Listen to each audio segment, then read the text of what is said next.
क्या? कोरोना आ रहा है क्या? पहले किस तरह से कोरोना की आड़ में सरकार है। सेट अप आवाज नहीं है, ऐसी आवाज होने से बढ़िया ना जीभ कट जाए।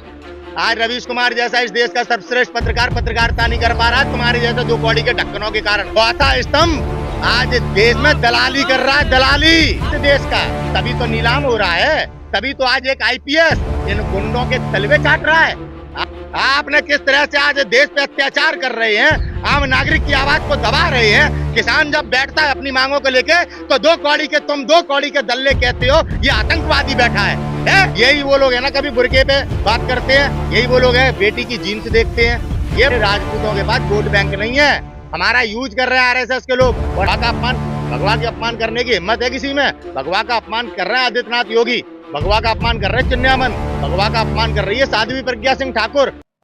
हमारे देश में आप देखिए उनके पिताजी क्या करते थे, स्पोर्ट्समैन थे। वो स्वयं आज इतनी बड़ी एक्टर्स हैं कि जो लोग ये लोग भगवा के नाम पर उन्हें बदनाम करना चाहते हैं, वो लोग आस पास नहीं भटक सकते उनके। उन्होंने अपनी उपलब्धि हासिल की है। दीपिका पादुकोण ने, उनको खामखाम में टारगेट कर रहे हैं यार, आप लोग उनका साथ दे रहे हैं। शाहरुख खान इस देश का वह एक्टर है जिसने 50 एक्टरों में अपना नाम शुमार करवाया। ये महारत इस भारत में किसी भी कलाकार को प्राप्त नहीं हुई है। मनोरंजन की चीज, मनोरंजन की चीज आप मनोरंजन के हिसाब से देखिए। पाकिस्तान को चंदा देता है तो क्या हो गया? पाकिस्तान को हमने चंदा दिया था तब पाकिस्तान बसा था, शाहरुख खान ने दे दिया तो क्या बात हो गई? और ये संगी राम मंदिर के नाम पे चंदा खा गए, आज तक उसका कोई हिसाब नहीं दे रहे। इनकी भी तो बात कर लो, इनकी भी तो बात कर लो। चंदा देना हमारी इच्छा है, हम किसी को देंगे या नहीं देंगे। आप उसमें किस तरह की बातें कर रहे हैं? प्रधानमंत्री यही है ना, यही प्रधानमंत्री है जो बिरयानी खाने गए थे। प्रधानमंत्री मोदी बिरयानी खाने गए तो कोई बात नहीं, शाहरुख खान ने चंदा दे दिया तो आप बड़ी बड़ी बातें कर रहे हैं। किस तरह का माहौल आप रिप्रेजेंट करना चाहते हैं भारत में? मैं आपसे पूछना चाहता हूँ। आप देखिए कानपुर देहात में बलवंत सिंह सेंगर को पुलिस वालों ने लॉकअप में बंद करके मार डाला। उसके दो बच्चे, बीवी, उसकी माँ आज किस तरह से असहाय हो गए हैं, आपने उसकी कोई न्यूज नहीं चलाई। और देश में तमाम जगह पे बड़ी बड़ी घटनाएं हो रही हैं, आप उन पर कोई फोकस नहीं कर रहे। आप भगवा के अपमान करने की हिम्मत है किसी में? भगवा का अपमान कर रहे हैं आदित्यनाथ योगी, भगवा का अपमान कर रहे हैं चिन्यामन, भगवा का अपमान कर रही है साध्वी प्रज्ञा सिंह ठाकुर। भगवा के रक्षक हैं, ये रक्षक हैं, ये अपने चरित्र छुपाए हुए हैं। कोई गुंडा है, कोई बलात्कारी है यार, है कोई आतंकवादी घटनाओं को अंजाम दे रहा है। क्या हमारा भगवा पहन के बम फोड़ा जाता है? यही वो लोग है ना कभी बुरके पे बात करते हैं, यही वो लोग हैं बेटी की जीन्स देखते हैं। ये भगवा पहन के कहता है महिलाएं हमारे देश में नंगी होनी चाहिए। आपका रामदेव क्या मानसिकता है? कितने निचले पायदान पे पहुंच गए। अरे यार, एंटरटेनमेंट करने वाली चीज से एंटरटेनमेंट किया जाता है। बेशरम रंग गाना आप लोग एंजॉय करिए। दीपिका पादुकोण एक पंडितानी है, उनको अपमानित किया जा रहा है, साथ में वो राजपूत घराने की बहू है। ठाकुरों और पंडितों को किस तरह से टारगेट करती है आरएसएस, ये समझने की चीज है। ऐसे ही जब विश्वनाथ प्रताप सिंह इस देश के प्रधानमंत्री थे तो सरकार गिराने वाला संघी था और कोई नहीं था। और कश्मीरी पंडित जो निकाले गए ना कश्मीर से, सुन लो पहले, सुन लो पहले। 3 लाख कश्मीरी पंडित विश्वनाथ प्रताप सिंह की सरकार में जो निकाले गए, वहां से देखो किस तरह से हम राजपूतों को बदनाम किया। आज हमारे राजपूतों के पास वोट बैंक नहीं है, हमारा यूज कर रहे हैं आरएसएस के लोग। और आज देखिए कैसे हमारे ही घर को बदनाम किया जा रहा है। हमारे घर की बहू है राजपुताने की, दीपिका पादुकोण हिंदू है और उसने वस्त्र पहने, उन पर राजनीति कर रहे हैं। आपके बुरके पे भी राजनीति होती है मुसलमान भाइयों, और देश की बहन बेटियों आपकी जीन्स पे भी राजनीति होती है। कब तक इस टुकड़े टुकड़े गैंग को आप राष्ट्रवादी कहेंगे? कब तक इन गुंडे और माफियाओं को और बलात्कारियों को भगवे में आप संत के रूप में देखेंगे? नजर में ये जो पठान मूवी का विरोध कर रहे हैं, अरे इन्होंने ये इतने कायर हैं कि इनने शाहरुख खान से ये लोग बात नहीं कर सकते, मुकाबला नहीं कर सकते उस पठान के बच्चे से, तो उनने शाहरुख खान के बेटे को जेल कटवाई है। आप देखिए कितने निचले गिरे स्तर के हैं।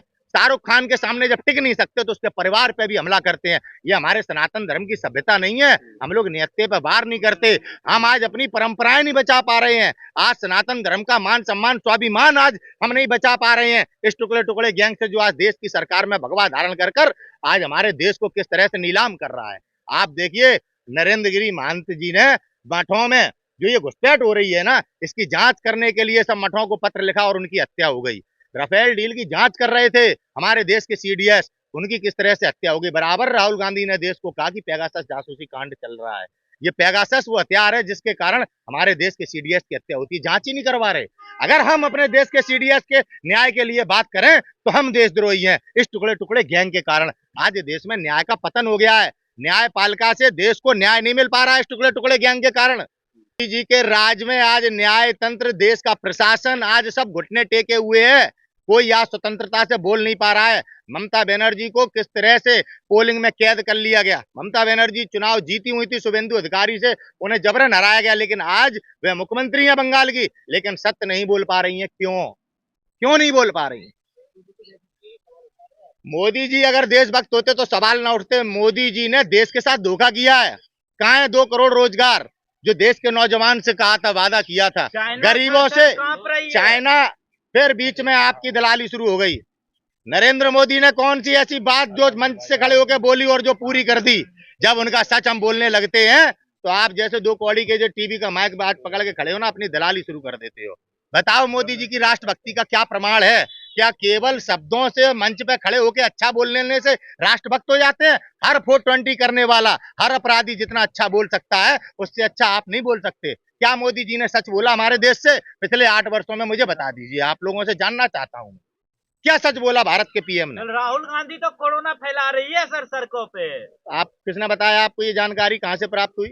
सर कोरोना आ गया है देश में, वो भारत जोड़ो यात्रा कर रहे हैं कोरोना में, कोरोना फैला रहे हैं। जब भारत जोड़ो यात्रा शुरू हुई तब ये लोग बड़ा मजाक उड़ा रहे थे।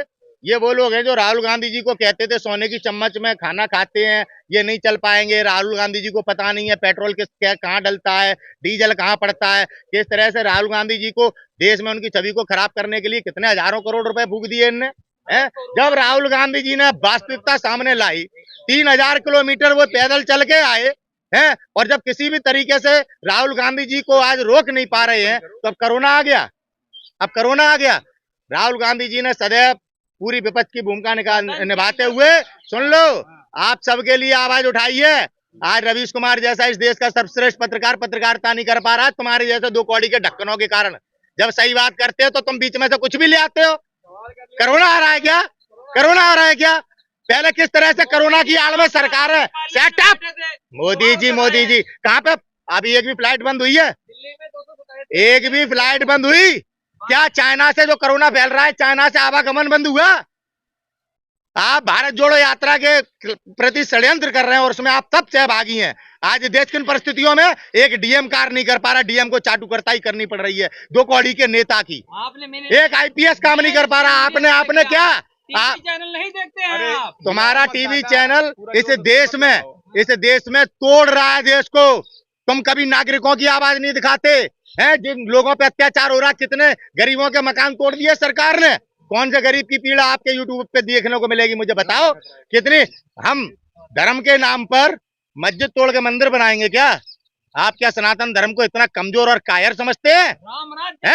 रामराज इसे कहते हैं कि आप मस्जिद तोड़ोगे? रामराज इसे कहते हैं कि आप मुसलमान के घर तोड़ोगे, बुलडोजर चलाओगे? हैं? इसे रामराज कहते हैं। परिभाषा बदल दी आपने किस तरह से आज देश पे अत्याचार कर रहे हैं, आम नागरिक की आवाज को दबा रहे हैं। किसान जब बैठता है अपनी मांगों को लेके तो 2 कौड़ी के दल्ले कहते हो ये आतंकवादी बैठा है, ये खालिस्तानी बैठा है? आज हमें बता रहे हो, तुम हमें समझा रहे हो, किसका अपमान कर रहे हैं? चौथा स्तंभ आज देश में दलाली कर रहा है, दलाली। आपकी आवाज है, हमारी आवाज नहीं है। ऐसी आवाज होने से बढ़िया ना जीभ कट जाए।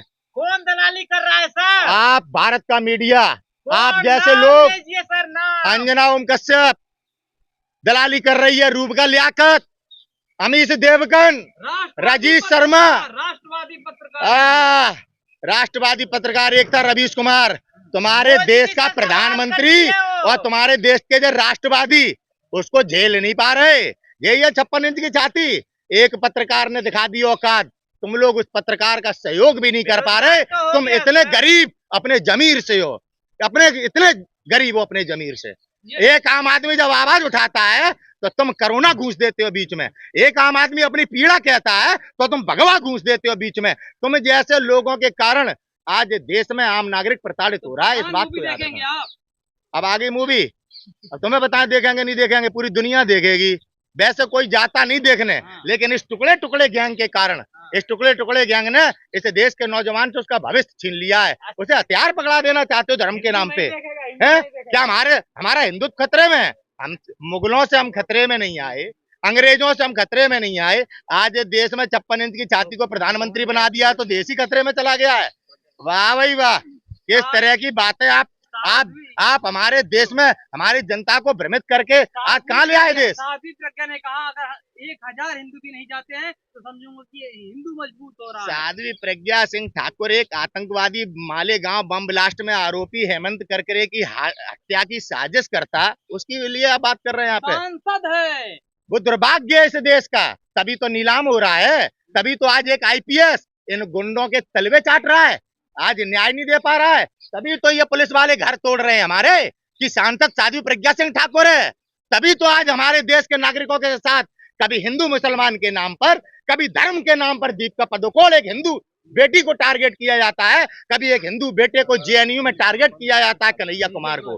केवल इन जैसे लोगों को आप सांसद बना देते हो। आपको और कोई चुनने को नहीं मिला भोपाल को? भोपाल में पढ़े लिखे लोग नहीं है क्या? इस देश में आप अपराधियों को नेता बनाओगे तो ऐसा ही होगा और आगे आने वाले दिनों में परिस्थितियां और गंभीर होंगी, और गंभीर होंगी। ये चरित्र है हमारे संतों का। इसी तरह से मिलावट वाली कुछ बात परशुराम ने कही थी, जिन्हें हम भगवान परशुराम के नाम से जानते हैं।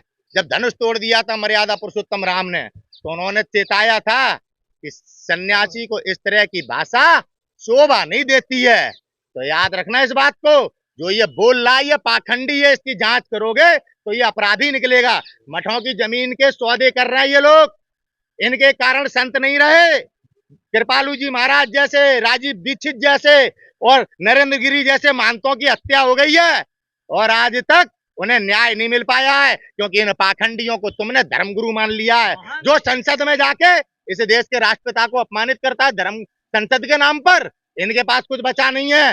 धर्म के नाम पर वोटों की प्रभु राम थे, उनने देश का नाम भारत रखा था हजारों वर्ष पहले। अगर इस देश को हिंदू राष्ट्र बनाना होता तो प्रभु राम हिंदू राष्ट्र लिख के जाते। ये दो कौड़ी के देश को बेचने वाले लोग हमारा देश हिंदू राष्ट्र बना देंगे। आप लोग किस मानसिकता से सोच रहे हैं? बोलना मत। क्या आधार है? जो देश की कंपनियां बेच रहा है, जो देश की नीलामी कर रहा है, वो हिंदू राष्ट्र बना देगा?